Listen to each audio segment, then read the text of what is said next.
The phone call came on a remarkably ordinary, rainy Wednesday morning while I was standing in the kitchen preparing breakfast. My wife grabbed her cell phone with that typical dramatic flair she always possessed, and her aunt's voice pierced through the speaker loudly enough for me to hear it from across the room. Her wealthy grandmother had passed away and left her everything, a massive, life-altering estate with an amount of money that could change a person's existence overnight. Initially, I felt a genuine sense of happiness for her, knowing how much she cared for her future. I walked over and gently squeezed her shoulder to comfort her, expecting us to process this monumental moment together, the way true partners do. But the exact millisecond she hung up that phone, I watched a cold, calculated shift take over her expression. There was no grief, no humility, and no gratitude. She walked straight to the window, stared out at the torrential downpour, and remarked that she never had to worry about anything ever again, explicitly noting that there would be no more budgeting and no more compromising on the things she wanted. The way she weaponized the word compromise felt completely wrong. We were not wealthy, but we were undeniably comfortable. My steady, reliable job paid all our bills, completely covered our mortgage, and kept high-quality food on our table. We enjoyed regular vacations, frequented nice restaurants, and lived a wonderful middle-class life. Yet, over the following weeks, as she took over her inheritance, she began treating our shared history like a prison sentence from which she had just been liberated.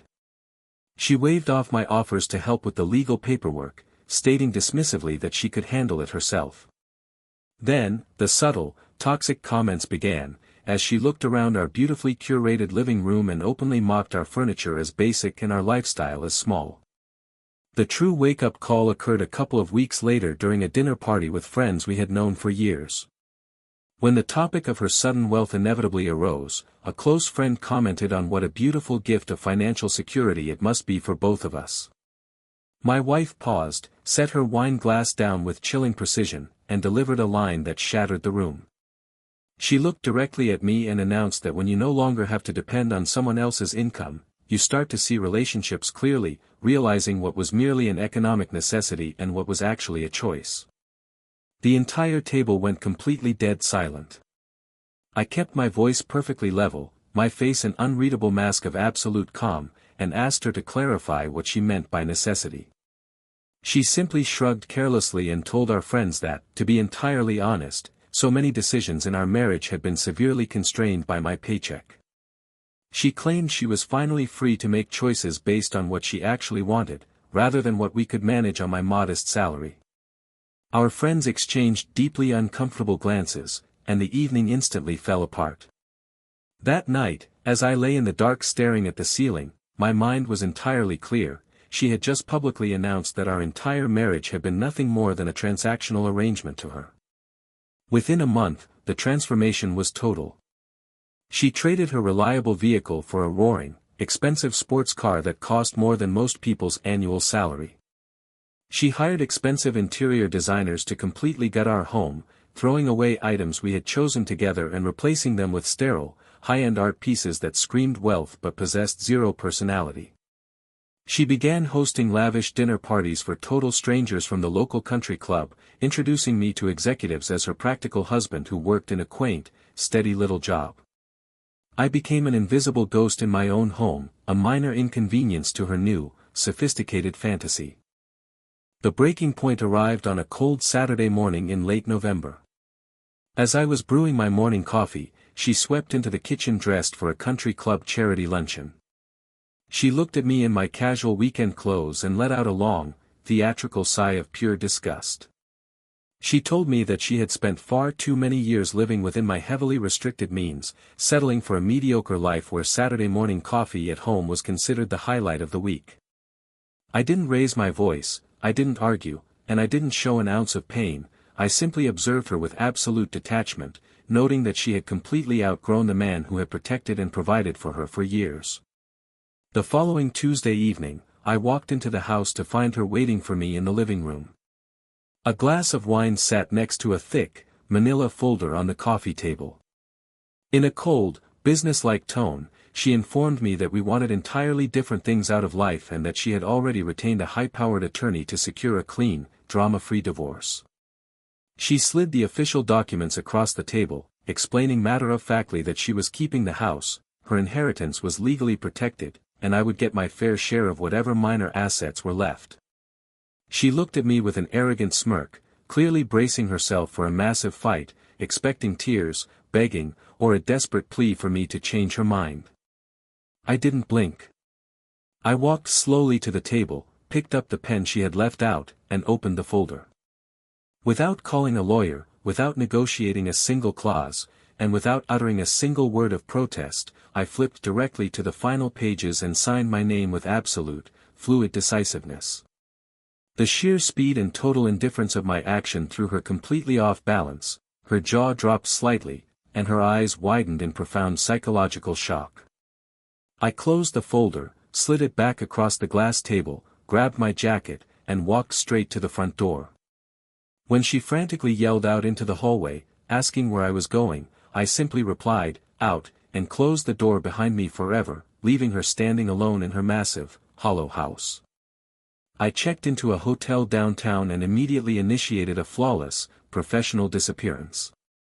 I contacted a national corporate relocation firm and secured an immediate executive transfer to Minneapolis within 3 days, landing a position that paid significantly more than my previous job. I returned to the house exactly once, specifically choosing a time frame when I knew she would be at a luxury spa appointment. I packed my clothes and personal documents methodically, leaving behind every single piece of furniture, every tool, and every photograph we had ever bought together. I left no note, no forwarding address, and no explanation. I simply placed my gold wedding ring directly on the kitchen counter where she would find it, and vanished from her universe. In Minneapolis, I built an entirely new existence from scratch. I changed my phone number, completely deactivated my old social media presence, and bought a beautiful, minimalist townhouse. I threw myself into my executive role, earning rapid promotions into senior management. I filled my life with genuine, rewarding activities, joining a hiking group, exploring northern trails, and purchasing a quiet, private cabin an hour north of the city where I could read and enjoy true peace. More importantly, I eventually met a wonderful, elegant woman named Clara, a successful architect who deeply valued honesty, substance, and the quiet beauty of a Saturday morning spent together. Meanwhile, back in my old hometown, the predictable gears of karma began to grind my ex-wife's life to absolute dust. Deprived of the financial grounding and practical management I had provided for years, her spending escalated to a catastrophic degree. She burned through her massive inheritance with alarming speed, purchasing luxury sports cars, taking extravagant European vacations, throwing massive catered parties for fake friends, and renovating the house multiple times. When the cash inevitably ran low, she foolishly took out a massive loan against the house to maintain her high society illusion. Having been out of the workforce for so long, her attempts to secure an executive job failed completely due to her unrealistic expectations. Within 3 short years, the bank foreclosed on the house, her credit cards were entirely maxed out, and she walked away with absolutely nothing, forced to move back into her parents' house while working a low-paying retail job. Desperate and drowning in regret, she began frantically searching for me, begging mutual acquaintances for any shred of my contact information. When her personal attempts failed, she used the last of her family's money to hire a prominent private investigator named Rodriguez to track me down.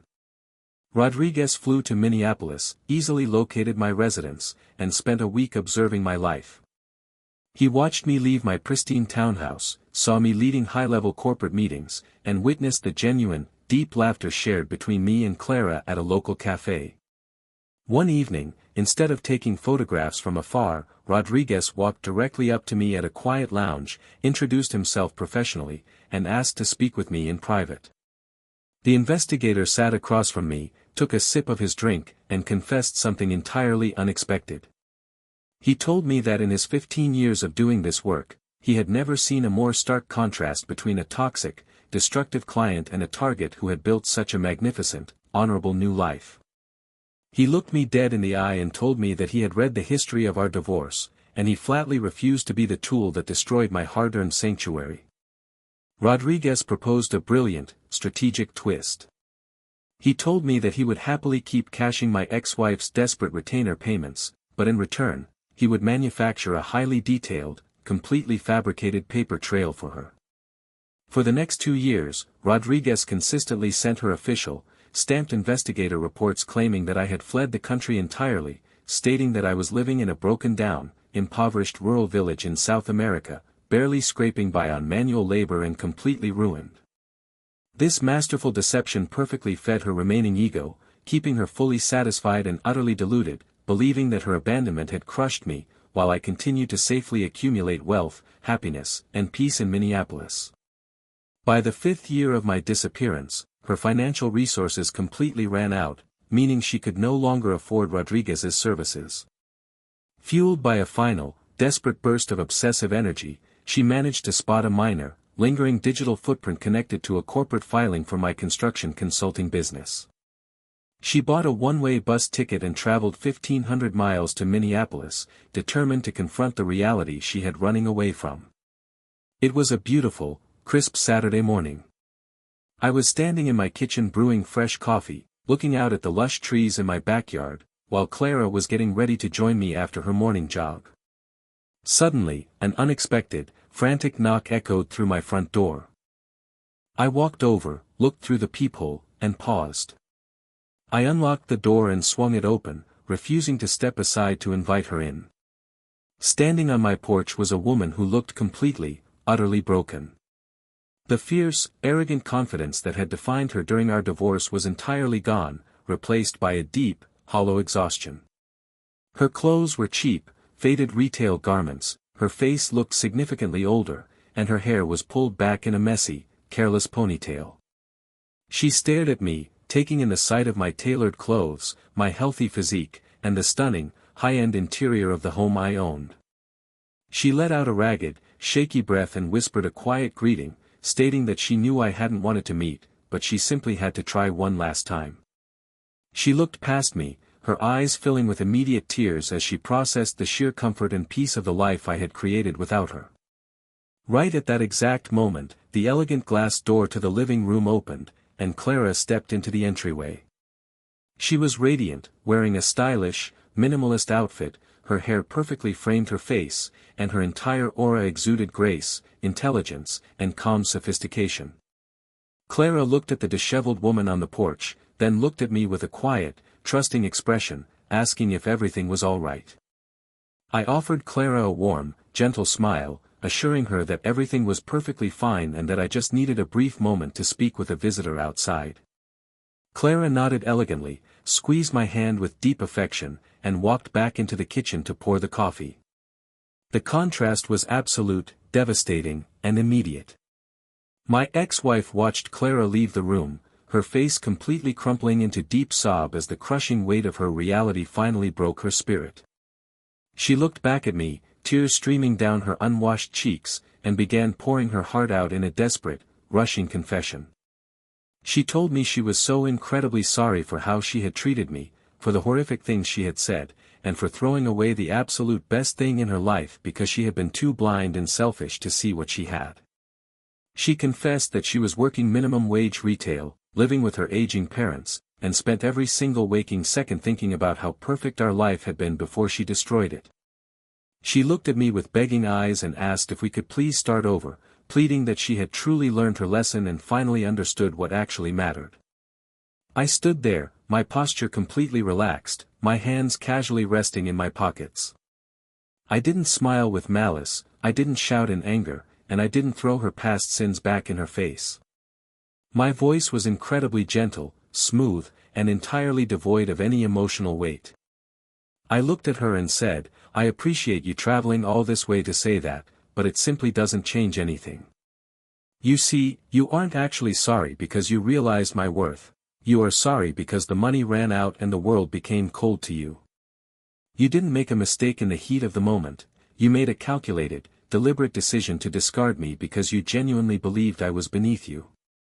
I am no longer angry with you, and I haven't been for a very long time. But the man you are looking at now has absolutely no room in his life for the person you are." She wept openly, her voice breaking into quiet, desperate whispers as she asked if there was absolutely nothing left, no second chance, and no path to forgiveness. I looked at her one last time, my eyes reflecting nothing but absolute indifference. I told her softly, I forgave you years ago, but you need to understand that forgiveness does not mean reconciliation. Forgiveness means I no longer carry the weight of your cruelty. Our story completely ended the moment I signed those papers, and I have moved infinitely forward. A car door closed down the street, signaling the quiet rhythm of the neighborhood. I looked her in the eyes and said firmly, yet entirely without venom, I need you to leave now, and I need you to never come back to this house. Accept that we are strangers, and find a way to build your own life. She nodded slowly through her broken tears, finally realizing that there was no anger left for her to fight, no passion left for her to manipulate, and no golden lifeline waiting to rescue her. She turned around with slumped shoulders and walked down my paved driveway toward her cheap rental car, entirely defeated. Clara walked back into the hallway, handed me a warm mug of fresh coffee, and glanced out the window at the car pulling away from the curb. She rested her head against my shoulder and asked softly, "Who was that, honey?"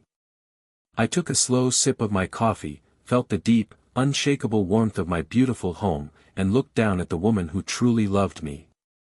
I smiled softly, kissed her forehead, and replied, "Nobody important." As we walked back into the kitchen together, I realized that the ultimate, most devastating revenge I had ever achieved was not a grand act of retaliation or a loud display of triumph. It was the fact that the woman who had once been the absolute center of my universe had been reduced to a complete irrelevance, a phantom completely erased by the beautiful, silent power of my total indifference. I had built a future that belonged entirely to me, and she was left wandering a past that no longer existed.